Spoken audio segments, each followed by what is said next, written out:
Fala galera, sejam muito bem-vindos ao canal Players de Mercado. Eu sou o André Santana e venho apresentar o método Wyckoff para vocês. Antes disso, se inscreva no canal, curte esse vídeo e já marque aí o sininho para você ser notificado quando a gente postar novos vídeos. Esse vídeo, pessoal, é apenas o primeiro, né? O primeiro, porque o método Wyckoff envolve vários conceitos, né? Várias coisas que são importantes serem apresentadas. Primeiro de tudo, temos que entender quem foi Richard Wyckoff. Ele começou em Wall Street como corretor de bolsa aos 15 anos em 1888.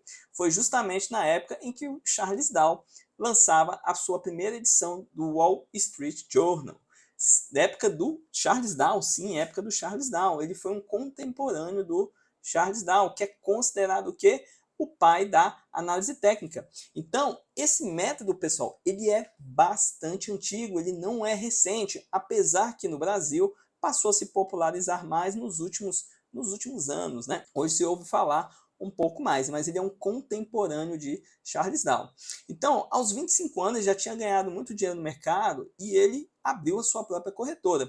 Quando ele começou a trabalhar como broker, ele passou a ver como é que as grandes instituições, né, os big players, eles atuavam no mercado. Então ele começou a observar que esses players manipulavam os preços, né? E a partir disso eles obtinham imensos o quê? Lucros, né? Lucros extraordinários. E a partir disso ele passou a fazer a leitura da fita, né? O tape reading, foi daqui que surgiu esse termo, né? Tape reading. É claro que na época era muito arcaico, né? Então você só tinha ali a leitura da fita ali de uma hora ou então do dia. Então você fazia suas anotações, ele fazia, né, suas anotações e desenhava o próprio gráfico. Hoje não, hoje é bem diferente. Temos vários robôs, né, atuando no mercado que você consegue observar pelo tape read. A partir disso, então, ele passou o quê? A publicar diversos artigos e livros a respeito de quem? Dos segredos do mercado, né? Os segredos desses grandes players, como é que eles manipulavam o mercado para eles fazerem lucros exorbitantes. Então vamos lá, pessoal, conhecer os segredos por trás do jogo conforme o método Wyckoff. Então, primeiro de tudo, como é que funciona o mercado financeiro, né? Basicamente, nós temos o quê? Os grandes players manipulando o preço e movimentando o mercado, né? O Wyckoff chamava os grandes players de homem composto ou composite man. Ele considerava o quê? Como se fosse uma entidade, né? Onde estava do lado certo do mercado, né? Então, todos aqueles players que estavam do lado certo do mercado, eles eram o quê? Esse homem composto, que também é conhecido como o smart money, né, esses cantos como o smart money, os institucionais, né, os big players, os tubarões, né? Então é chamado assim de uma entidade para mostrar o que quem é que está mandando no mercado, né? Então você tem que identificar se você está do lado dessa galera ou do lado das sardinhas. Então como é que esses grandes players manipulavam o mercado? Eles o que? Entendiam bem, ainda entendem o que? A psicologia comportamental do varejo. Eles sabem que, primeiro de tudo, quem é o varejo? O varejo são as sardinhas, né? A grande parte do mercado aí que perde muito dinheiro. Então, eles entendem que essa galera ela é muito ansiosa, elas têm medo, têm ganância, então eles colocam o quê? A parte emocional para fazer as suas operações e muitas vezes acabam perdendo dinheiro. Apesar disso, deles conhecerem a psicologia comportamental do mercado, do varejo, eles deixam rastros, e eles deixam rastros através do quê? Da movimentação do preço e o volume associado o quê? A esse movimentação de preço. Então, se eles estão movimentando o mercado, pessoal, se você vê o deslocamento do preço para cima, para baixo, ali é o grande player, na maior parte das vezes, que está mostrando a sua cara. E quando você tem o volume ali, o volume ele acaba trazendo para você o quê? Qual que foi atividade no mercado naquele momento, né? Se teve muitas negociações ou não. Então, como os grandes players têm a maior parte do dinheiro do mercado, ele fica evidente quando eles estão entrando no mercado, quando eles estão defendendo alguma posição. Então, voltando um pouquinho aqui na psicologia comportamental do varejo, pessoal.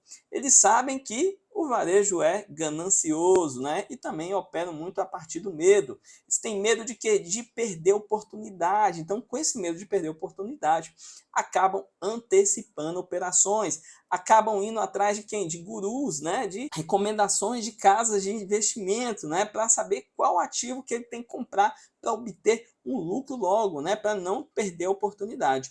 O Wyckoff tinha uma frase emblemática, pessoal, que era o quê? Existem aqueles que pensam que estão estudando o mercado, mas o que eles estão é estudando o que alguém disse sobre o mercado e não o que o mercado disse sobre si mesmo. Que é isso? Eu não entendi nada. É justamente o que? Quando você busca apenas recomendações, né? Quando você estuda métodos aí que são um pouquinho rasos, né? Não querem criticar a análise técnica clássica, mas a análise técnica clássica, ela foca muito nos indicadores, apenas indicadores de preço. Então, o mercado defendeu ali porque tinha uma média móvel de 20, ou porque a média móvel de 20 cruzou a de 50, aí o mercado é para cima, né? Ou é para baixo, ou é porque um estocástico ali está sobrecomprado que eu vou ter que vender. Não é apenas isso. Claro, dá para você lucrar utilizando indicadores de preço, mas para isso precisa de contexto, né? E para você entender o contexto, você precisa entender essas movimentações de mercado. E quem acaba deixando esses rastros para a gente poder identificar, é o volume, né? A atividade profissional. Vamos então para as notícias. Os big players adoram notícias, pessoal. Por quê? Eles sabem que a sardinhada, né, vão entrar em ação. Veja essa notícia aqui, ó. Petrobras tem lucro recorde de 106,7 bilhões em 2021. Veja de quando é essa notícia, 23 de fevereiro de 2022. Ó, observe que no dia seguinte, no dia 24, o mercado fez um fundo aqui, fez um fundo e fez um pequeno rally. Observe aqui ó, o volume associado, ó, o maior volume ó, de vários dias anteriores, de semanas aqui, de meses, né? Então, aqui a sardinhada entrou comprando e você pode ter certeza que comprou de alguém. Adivinha de quem que a sardinhada comprou? Comprou dos grandes players. Observe que o preço ficou nesse nível aqui ó, por um certo tempo. Por que quando o preço fica assim um certo tempo? Ou os grandes players estão enchendo o carrinho, comprando, ou eles estão vendendo. Então eles aproveitaram essa notícia, eles já sabiam que a Petrobras provavelmente iria ter um lucro recorde, né? E estavam esperando a notícia. A grande mídia adora essas notícias emblemáticas de recorde, né? O negócio está maravilhoso, ou então o contrário, está tudo muito péssimo. E é o momento que o smart money entra para atuar no mercado. Então, esse grande volume aqui, pessoal, isso quer dizer o quê? Que a sardinha começou a comprar dos grandes players. Observe que o mercado se desloca para cima e o volume vai o quê? Continua caindo. Então, se o volume está caindo nessa magnitude, veja que o volume ficou muito baixo aqui, ó, muito baixo. Então, a sardinhada não tem grana suficiente para sustentar esse mercado de alta. O que acontece? A maioria colocou stop aqui embaixo, então quem não saiu das posições acabou o quê? Sendo estopado aqui. Observe o tanto que o mercado correu aqui, ó. E nós temos aqui o volume, aqui, ó. O volume aumentou significativamente. Então a galera estopando. Volta para testar e derrete mais uma vez até o smart money entender que o preço chegou em uma região que onde o preço desse ativo estava barato. E a partir daqui, ó, temos também grande volume, o mercado passou a ser de alta novamente. Vamos para mais um exemplo aqui, ó. Veja aqui, pessoal. Essa notícia do dia 29 de abril de 2020. A Grande Depressão dos anos 2020 está vindo.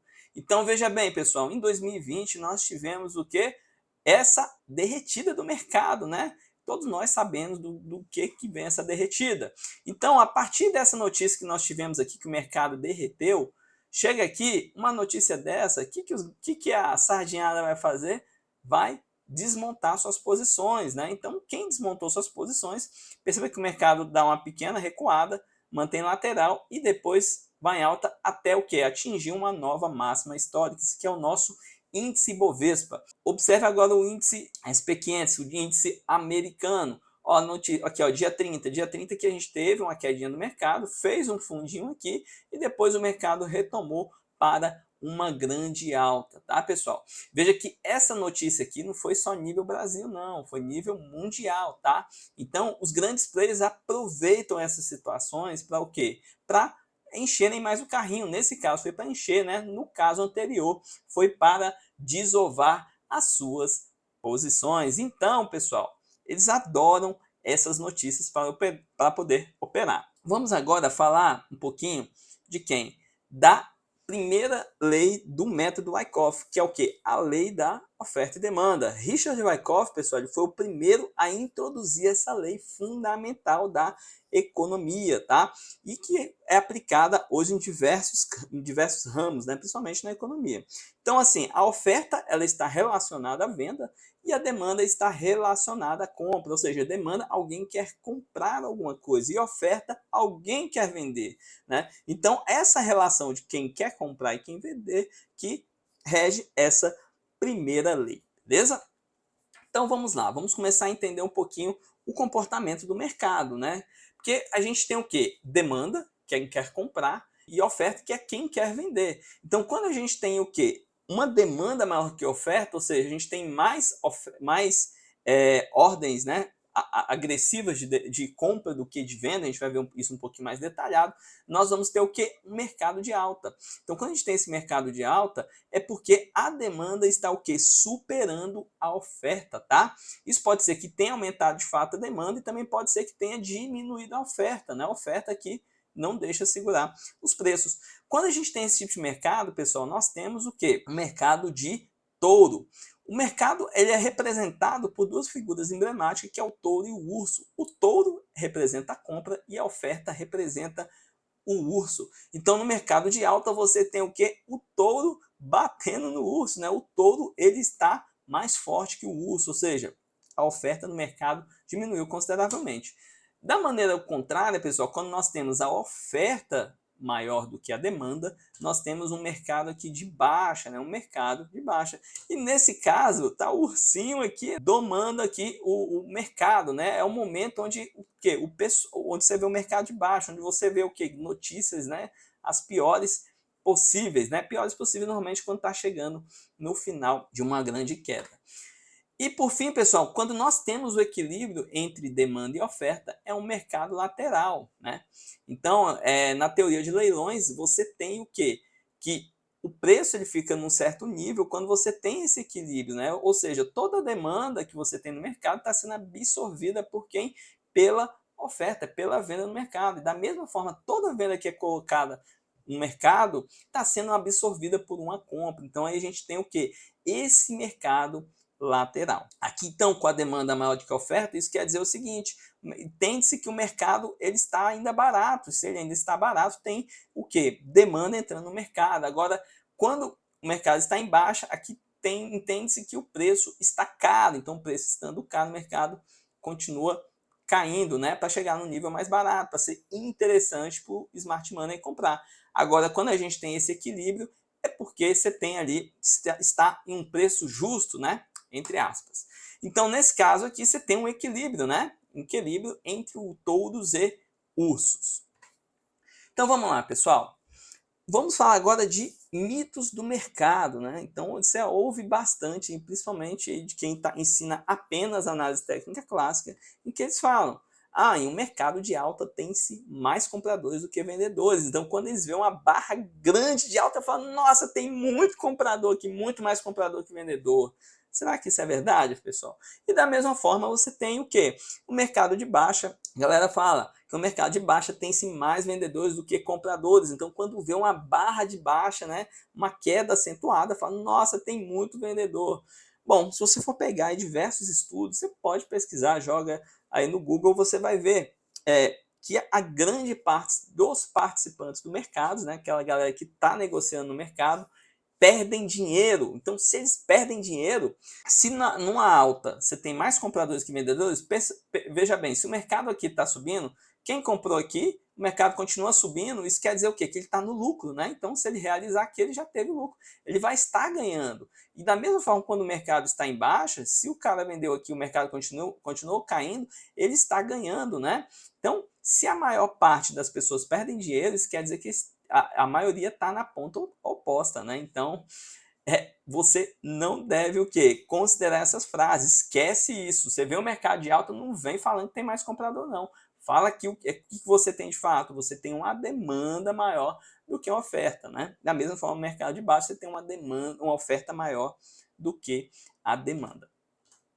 Agora vamos entender de fato como é que o preço se movimenta, né? Então, primeiro de tudo, para o preço se movimentar, tem que ter alguém interessado em comprar e outra pessoa interessada em vender. Quando eles se encontram e encontram preços justos, eles acabam negociando. Ou seja, vamos supor você esteja interessado em comprar um carro e você encontra lá, vamos supor que sua faixa de preço é um carro de 30 mil reais. E aí você encontrou alguém lá, um carro nas características que você quer, alguém vendendo por esse mesmo carro por 30 reais. Então, a partir disso, pode rolar um negócio. Você compra dessa pessoa que está vendendo, né, ao preço que você acha interessante. Então, nós temos o que? Um negócio. Então, no mercado financeiro, é o tempo todo o que?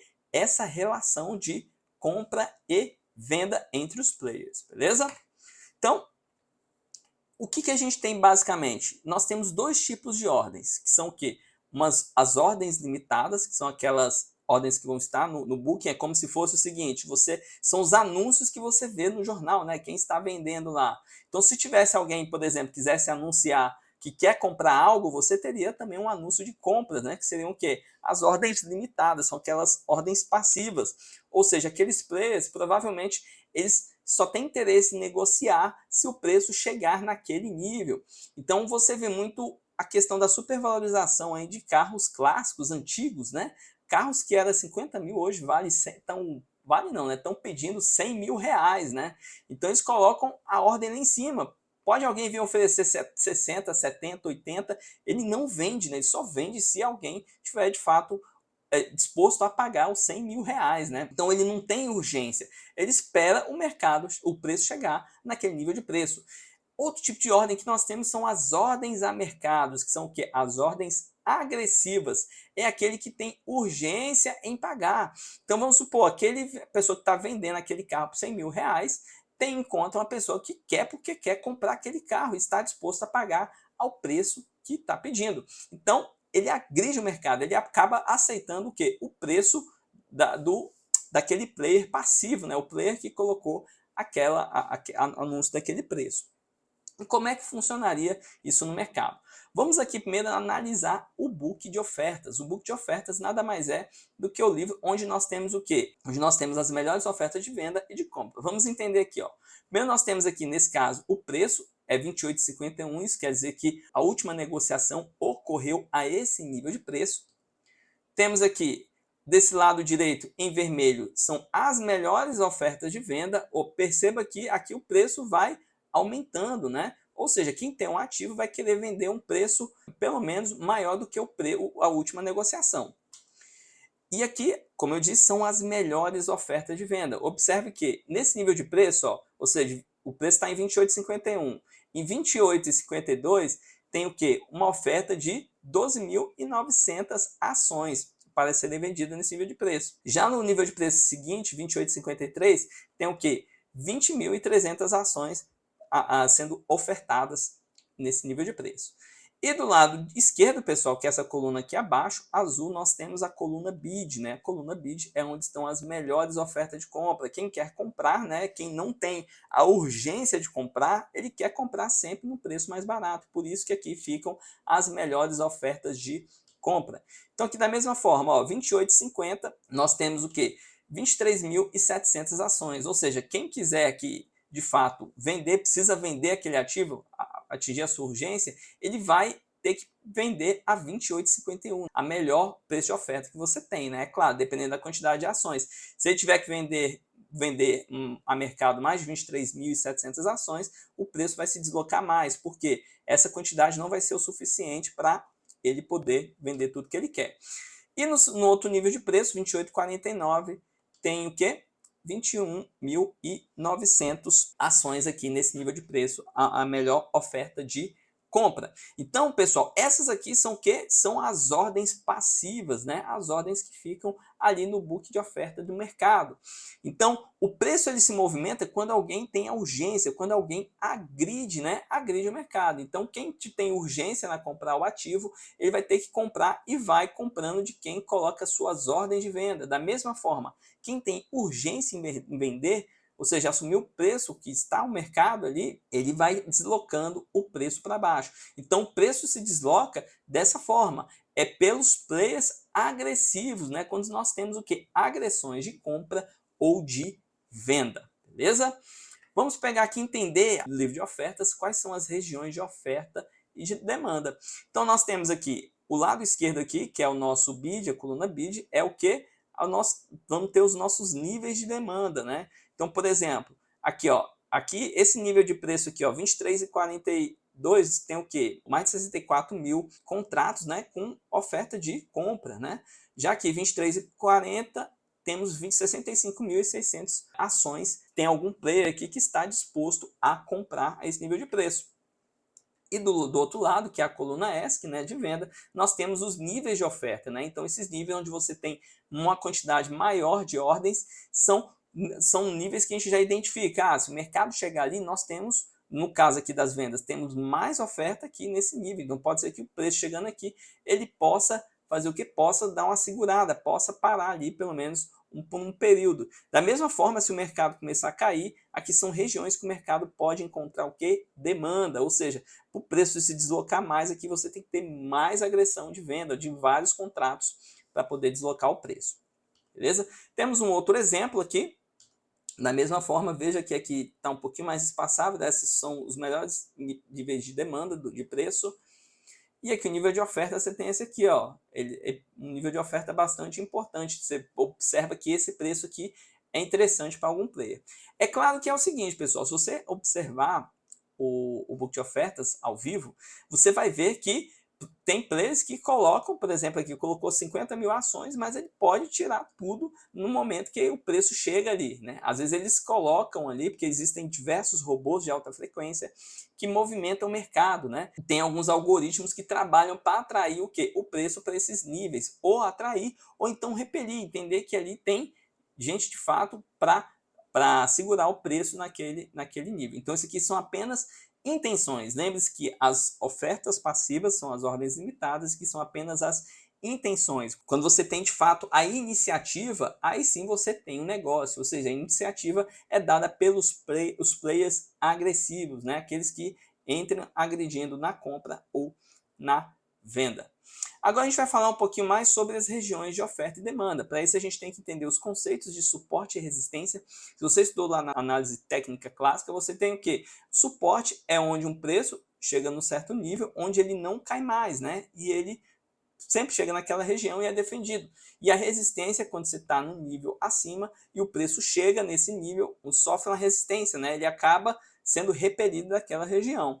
Existe uma relação direta com a oferta e a demanda, as regiões de oferta e demanda. Então a gente vai ter o quê? Que basicamente a região de suporte é uma região de demanda e a região de resistência é uma região de oferta. Quer ver? Ó? Então nós temos essa relação entre o suporte e a região de demanda. Então veja bem aqui nesse gráfico, ó. Perceba que o preço chega nesse nível de preço e ele faz o quê? Ele repele na mesma hora. Repeliu mais uma vez, repeliu outra vez. Então, isso aqui na análise técnica clássica é conhecido como uma região de suporte. Aqui para a gente, pessoal, você pode chamar apenas de região de demanda. Eu gosto de utilizar esse termo de demanda, ou seja, o mercado chegou nessa região, ele encontra mais o que? Mais demanda do que oferta. Lembre-se lá, que quando nós temos mais demanda, o mercado sobe, né? Então, chegando nesse nível de preço, não teve oferta o suficiente para poder dar continuidade ao mercado, dar continuidade para baixo. Então, isso aqui acaba sendo uma região importante de demanda. Da mesma forma, pessoal, a resistência, ela é a região de oferta, né? Então, veja bem aqui, ó, nós temos aqui uma LTB, né, uma linha de tendência de baixa, que é conhecida na análise técnica clássica, e aqui é uma região de resistência e também de oferta, ou seja, o preço chega nesse nível, ele encontra mais oferta que demanda, e o preço se desloca para baixo. Chegou de novo, se desloca, chega de novo, se desloca, e assim vai se deslocando. Ou seja, nesse nível de preço, você tem o quê? Uma oferta maior do que a demanda, né? A oferta superando a demanda. Então é isso, pessoal. Nesse vídeo, então, a gente fez uma introdução ali sobre quem foi Richard Wyckoff, né? Passamos também sobre os conceitos básicos do método Wyckoff. Vimos já a primeira lei da oferta e demanda, né? Que é a lei fundamental da economia, que é aplicada aqui no nosso mercado. E vimos apenas a parte conceitual, né? A parte bem básica. No próximo vídeo, eu vou trazer para vocês o quê? A lei da oferta e demanda no gráfico, tá, pessoal? Ao vivo ali, vou fazer um replay de mercado, trazendo para vocês como é que funciona ali o book de oferta, essa agressão, né, do book de oferta, onde compradores têm urgência, vendedores têm urgências. Também mostrar para vocês como é que são essas ordens limitadas que são inseridas no book de oferta, né, onde o player tenta defender ali sua região, seu nível de preço, beleza? Mas isso vai ficar para o próximo vídeo. Pessoal, se você curtiu esse vídeo, já se inscreve, dá aquele like maroto e marca o sininho que logo logo estarei postando o outro vídeo, tá? Que vai ser a lei da oferta e demanda na prática. Beleza, galera? Então é isso aí. Espero vocês no próximo vídeo.